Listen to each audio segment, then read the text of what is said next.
Hey guys, welcome to Tommy Green TV, bringing you the latest in Arsenal footballing news and update. You landed on the channel, you know the drill. Like, share, comment. Most importantly, subscribe to my channel. You know the drill. Match day 21, game in hand. Arsenal v Burnley, 0-0. January has been bad. Put it that way. January has been pretty bad. We've not scored. We've barely scored any goal. I think we've scored just one goal throughout the whole of January with all the games we've played. It's just been a bad 2022 in terms of results so far. There hasn't been any improvements. There hasn't been any kind of the momentum that we carried all the way from the beginning of the season, dragging ourselves from third all the way to the point where we're right on the brink of fourth, and we went into the Champions League. We went into the top four. That momentum just disappeared in January. And typically it's when usually we kind of go crazy, and usually around the end of January, February, this is when Arsenal begin to come out of carbs, start to lose games. November and then January, this is when we do that madness. And today was another opportunity for us to go and into the league and just go, what, top four. Man United are in the top four. We beat Burnley at home, and we have the opportunity to go into the top four. In fact, we will be in the top four if we beat Burnley. But we didn't do that. We didn't capitalize on that. And again, it's another moment again. Big moment. Anytime there's a big moment, we don't perform. We tend to perform after when we need to perform. We're very reactionary. But in this situation, we're not reactionary.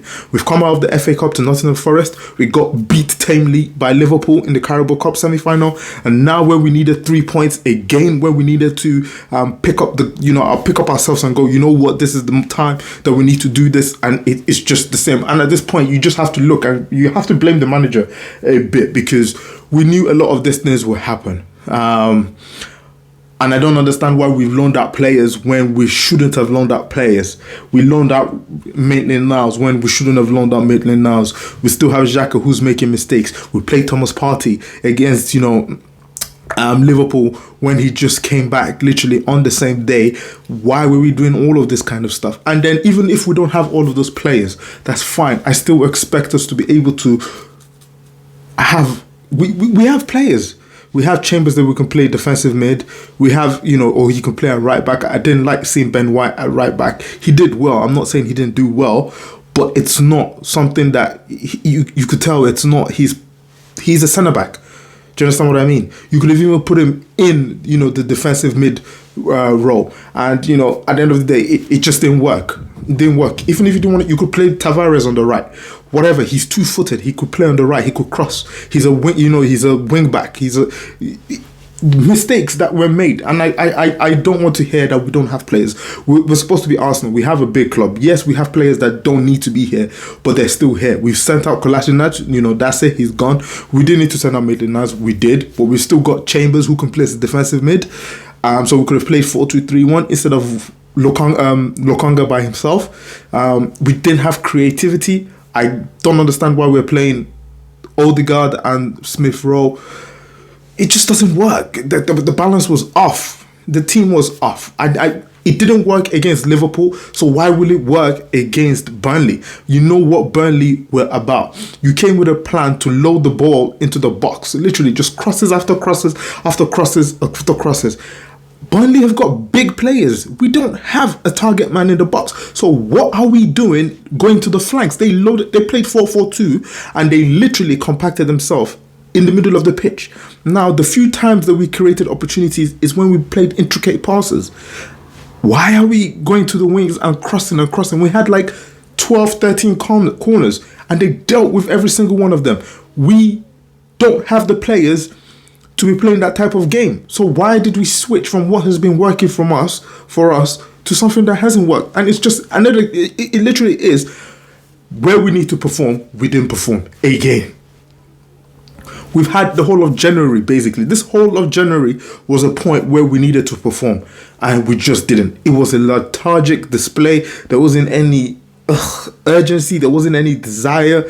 It was just flat. It was flat. I'm not afraid to say that. It was flat. And you have to blame the manager. You saw it hasn't worked for the last 2-3 weeks. Why are you still playing the same system? Change it up a bit. Mix it up. You say we don't have players. I'm sorry, we've got players. They might not be up to the standard that we want them to be. They might not be, the caliber of players that we want them to be. In terms of taking the team forward, they're the remnants of the Arsene Wenger era, but they're still there. So you might as well play them as long as they're still there. Chambers could have played. Tavares could have played. I don't understand why we're playing. It just doesn't make sense. And now we're dragging and fighting to sign a new striker that doesn't even want to come to Arsenal. So for me, that's kind of a red flag. We're the big name signing. And he scores goals. He will be amazing in the Premier League. But he doesn't want to come to Arsenal. So even if you were to get him, you're not getting him because he wants to play for Arsenal. You're getting him because you've paid big money. So it's like, we practically have no strikers at this point. Because Nketiah, he came on, but he's not the caliber that we need. He did what we expected, which is urgency. Bring that a bit of urgency. But it's just, like I said, he's been here, 4 or 5 years? He's never got to score 20 goals in the league. Yes, he drops deep, but I'm sorry, your aim is to score. Yeah, he connects everybody, and brings the young players and whatnot. But your aim is to score. And we've seen now that when these young boys are not performing, when they're off, the senior players, that's it. They're done. So we've missed the opportunity to go into the top 4. Which is ridiculous. And we're not playing a game for the next 2 weeks. Because we're out of the FA Cup. We're out of the Carabao Cup. So we've got nothing. So how are we not going to get into the top 4? We've not played any European football. We're out of every competition. And we're still struggling to go into the top 4. We wonder why we're kind of struggling to attract big name players to come to Arsenal. It doesn't make sense. If I was to go through the ratings today, Ramsdale had nothing to do. Nothing. That's a 6. Ben White played okay. He played all right. A couple of times they gave the ball away, made a mistake, left gaps. But I don't blame him because that's not where he's supposed to play. I would give him a 6. Holden, the same thing, a 6. Mediocre. Not mediocre, but just about average. Gabriel, same thing, 7. Nothing special. Actually, a 6. Nothing special. Tierney, I would give a 7. Lukonga, a 6. Just average. The performance was bang average. And then you go to the middle of the park. Odegaard tried to make things happen. A couple of free kicks. I would give him a 7. Smith Rowe, since he's come back from injury, don't know what's going on. But the boy is just lacking in sharpness and confidence. He had a few moments here and there where he tried to make things work, but it just didn't happen. I'll give him a 6. Saka, 7. Everybody's beginning to figure it out. You block Saka, you block the whole team. And they doubled up on him. He didn't get the opportunity. And even when he did, there was no one in the box. So a 7. Martinelli, the last couple of weeks, I keep saying it, his decision making is not great. Gets the ball, he's very predictable, he wants to cut in. But at the end of the day, he's not doing the business there. It's not a case of he's not doing the business. It's just not the right way. I would love to see him be more direct as he was, rather than going and then cutting back and then taking a couple of steps. But at the end of the day, he brought energy, but that's about it. He brings, every time he comes, he brings energy, work rate, desire. So for that, I'll give him a 6. Lacazette, I would give him probably a 5, to be honest, because I didn't see anything from him. Apart from, running around as usual and trying to hold the ball up. So a 5. Then if you go on to the substitutions, Eddie Nketiah, what's the... In fact, all the subs 5 because they had no impact. Manager, I would give a 4 because it was average. And we almost got caught out at the end. So it's just madness at this point. Madness. You need to change it up, switch it up. When you do good, we praise you. We give you the adorations that you need. But when you do bad, at the end of the day, we tell you you do bad. And today, this whole January, to be honest, has been bad. What more do we have to look forward to now? Are we going to get top 4? Who knows? Till the next time.